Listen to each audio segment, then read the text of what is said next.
Whenever you're ready, just introduce yourself. Well, hey, welcome to Kev Mac videos. You know, he do what he do. And once again, you got me, the one and only Big Mump, AKA whatever you might want to call me, as my homie Mark Moody say, Nino Brown or whatever. It's me. What's up, big homie? Let's go. You're no longer a little homie, you're a big homie. So big homie, let's go. For the dime moves and the locs, for the 6-4s on spokes, for the OGs that did a dime, came back around on parole, for the homegirls with the scrap game, little homies that gang bang, from Pelican Bay to YA, rearrange your mind frame. Where'd you grow up at? You know, I grew up in the hood. I wish that I could say I was born and raised, because it would give me so much more credibility. It just sounds so much better when you say I was conceived, born, and raised in the hood. But I originally was born on the east side, but like I said, I've been in the hood since 1967. So in essence, that's where I was raised. You know, I'm a product of 74th Elementary School. I'm a product of Horseman Junior High.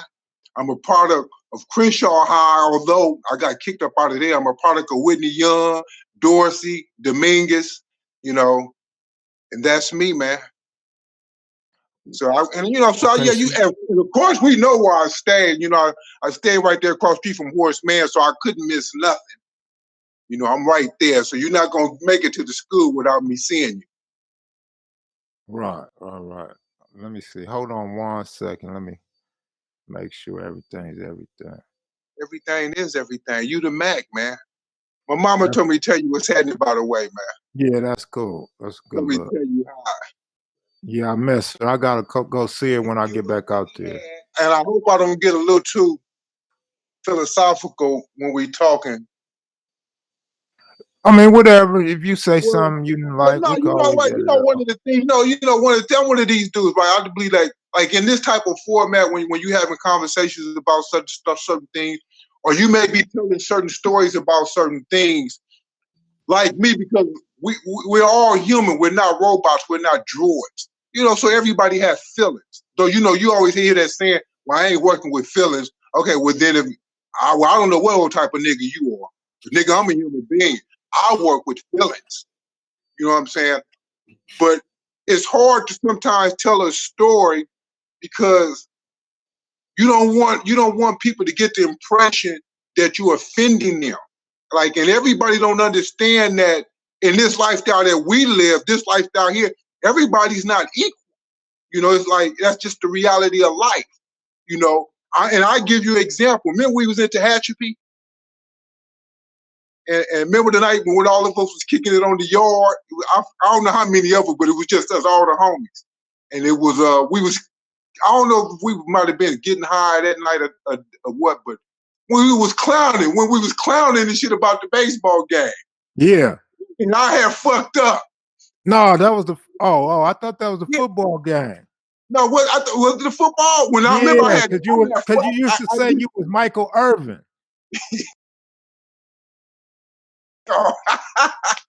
Yeah, but I was fucking up in the game, but we was clowning about that. I forgot who started the shit. But then the other homie started laughing. Don't get it, like, because all the homies is laughing, right? But like this nigga started laughing. But now I'm not tripping on you and all the other niggas mooing all them and Shorty and all these niggas. I'm tripping on this nigga. I forgot the nigga. Was it Mud? It was Ricky. That was the Ricky nigga I was tripping on? Yeah.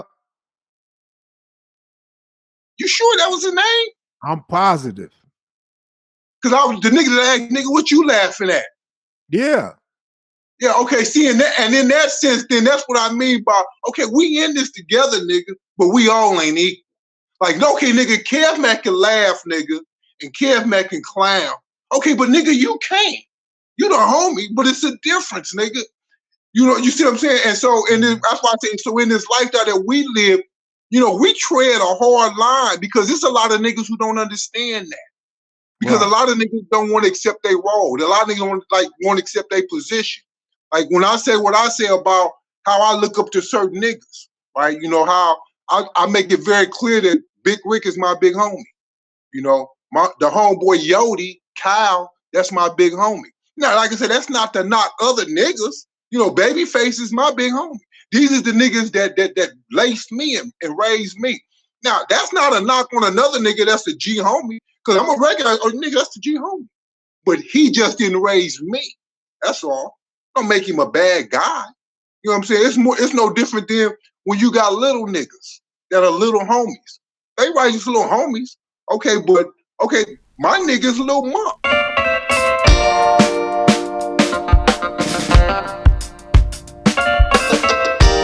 That's my nigga.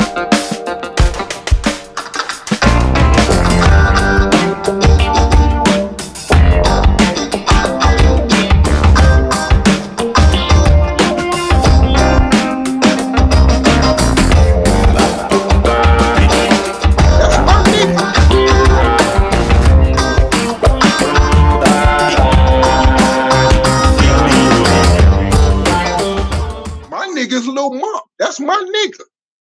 You know, the nigga Petey Wack, that's my nigga. These is little niggas that I was fucking with. Mel Rock is my little homie. These is little niggas that I'm like fucking with. The Key to Rock, I'm fucking with these little niggas. Now, there are other reputable little young homies, okay, but I didn't know them like that because they wasn't hanging out with me on Arlington. You know what I'm saying? They not hanging out with Big Rick on Arlington and the Pie Faces. But that don't take away from who these niggas is. And that's why I say, so sometimes when you tell stories and you speak on shit, some niggas get a little touchy-feely when you don't mention their name and shit. And it's not about that because you can't even remember every nigga's name. You know what I'm saying? It's good niggas. You nigga, I just say, okay, nigga, I didn't mention your name. There's only so much time I can't mention every nigga. You know, everybody got a role, man, and everybody got to play his role, and that's what makes shit operate and go so smoothly when niggas know they role. Hell, I got a role. You know, I'm a little homie in this shit still. No matter how big I get, I'm a little homie. And the reason why I will always be a little homie, because I wasn't at the table when them niggas made this shit. Right. You damn sure would have been at the table. Yeah, but I wasn't at the table. I'm happy where I was at. I'm happy in where I came in. You know, I'm happy with, you know, in my role. You know, I'm one of them niggas, I'm comfortable. Here's the thing. Here's the thing. This is one thing that I say, Kev Mac. Let's say if in my mind I say, look, you know what, Kev Mac is a mark. This is what I say. Okay, it don't matter, Kev Mac, what you tell me or what nobody else tell me.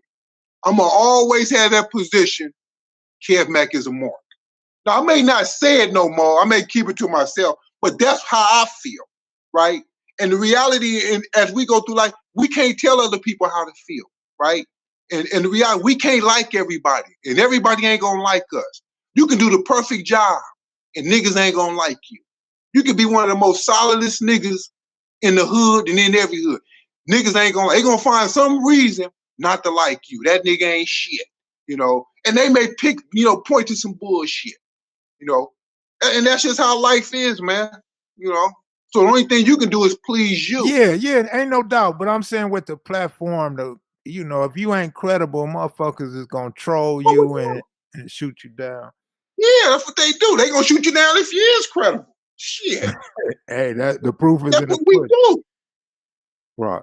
Let's get back. Let's get to this interview though, because I hate for you to have to leave or get a phone call or something. Yeah, I got somewhere to go. Okay, yeah. You know what I do. Let's try. Yeah, I know. Was it any influential big guys in the neighborhood that you looked up to?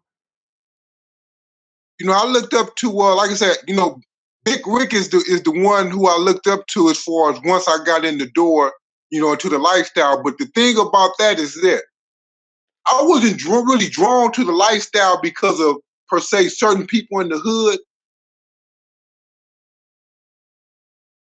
Damn, I knew it.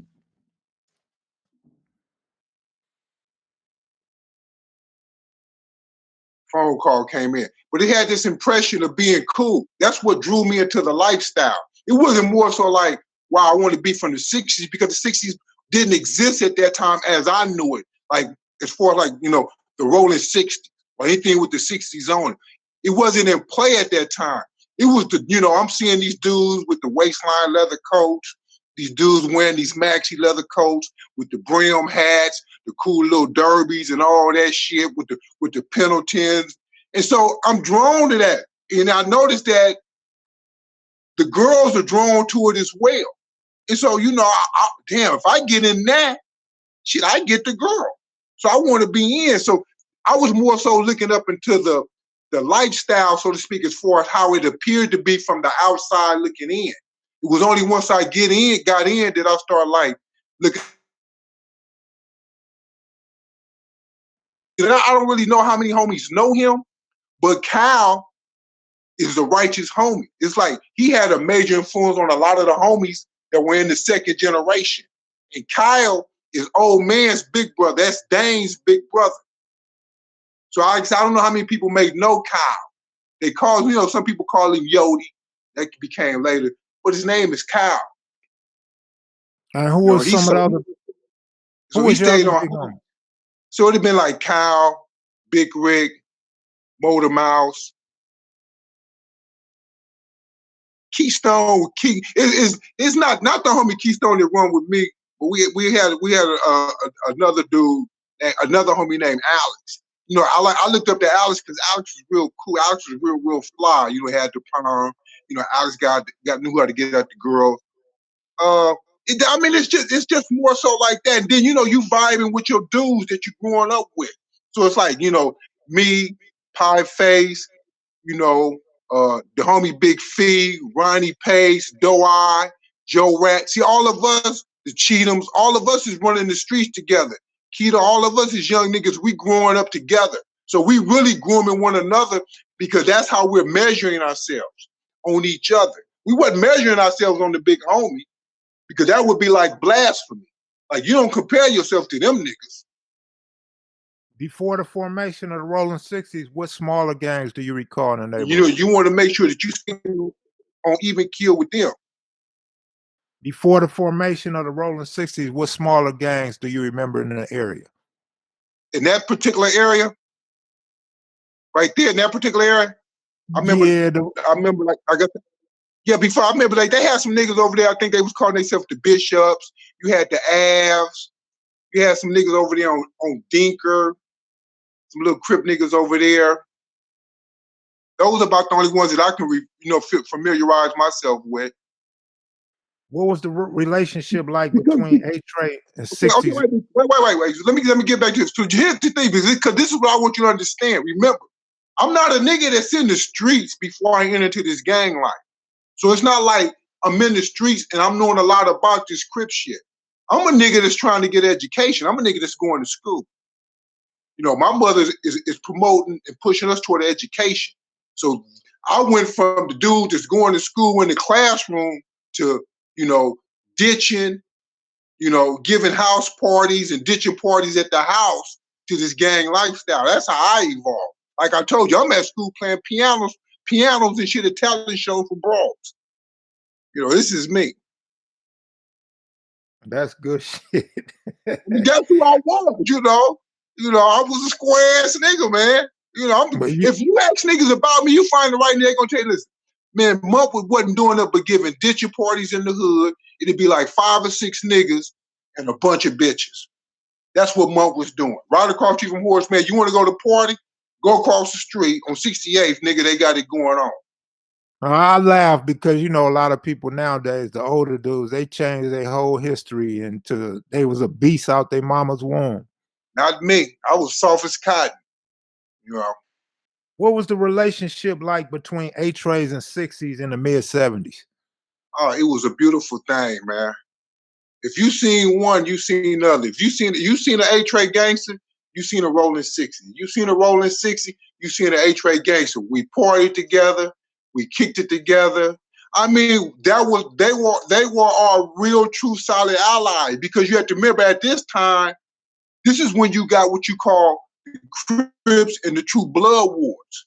So we beefing with the Inglewood families, and them niggas was a force to be dealt with.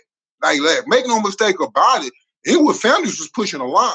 We didn't have no issue with the VNGs. We like thwarted that shit. That shit was like nothing. We thwarted that.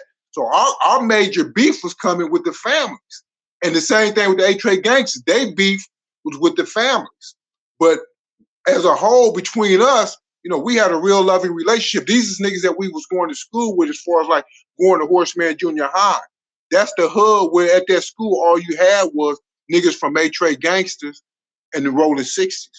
You know, so these is our dudes, you know, like they big homie, Melvin Farmer, you know, Skull. That's the big homie. That's my big homie to the day. I got the utmost respect and love for that nigga. That's a solid nigga.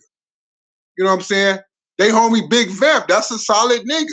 These is niggas that we was fucking with. They homie Smokey. These are solid niggas. You know, as far as just the niggas of the different era that I talked about when I was telling you, like, you know, Trey Ball and A-Ball. These is niggas that I'm fucking with right there in the area because they live right there in the area. They live like on 68, 69th, 71st. So they right there in that proximity with us. Like the homie Cuse, like he stayed directly down the street from me. He was just on the other side of Western. You know, so everybody knows everybody. Was Cuse viewed as closer to A-Trays or the 60s? Cuse was viewed closer to the A-Trays. But Cuse wasn't from A-Tray gangster. From mine, I think Cuse was a 7. I always thought Cuse was a magnificent 7. You know, that's what Cuse was from. You know. When was the term AG coined? You talking about as far like the Arlington gangsters, the AG block? Yeah. Well, I think I can't even tell you who started saying that. I really don't know. I just know that Arlington was the hub for the hood. Like that's where niggas was going to hang out. You Arlington, right? And then they would start, you know, niggas would start seeing like AG block. You start hearing niggas say shit. Because like I said, it went like that. It went from hanging out on Arlington to next thing they started hanging out after Arlington was the Dime. The Dime had became real popular, you know. But Arlington was the spot, then it was the Dime. You had a few niggas that would just stay on Madden because Madden was like that little back hidden part. So niggas was over there, and then niggas is hanging out on Bryanhurst. Then was like the 3 major spots, and then they added the slums. You know, the slums was right there over there, but I don't know if they still exist now. But the slums was right there behind McDonald's, them apartments right there. Yeah, they still there. Yeah, so that was the slums too. That, you know, that's the hood. So all niggas is hanging out. Those like major little like major what we call pockets of the hoods where niggas was hanging. How much distance from where you live was there between our hood and A-Tray gangster hood? Western. That's the only thing that separated was Western. Once you cross Western, you in A-Tray hood. You cross on the west side of Western, you in the 60s. On the east side of Western, you in A-Tray hood.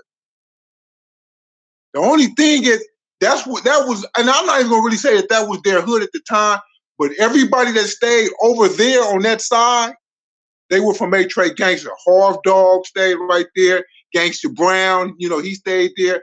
A-Ball stayed over there. Trey Ball stayed over there. Time Bomb stayed over there. You know, so, you know, all those dudes is from A-Tray gangsters. So in essence, that's their hood.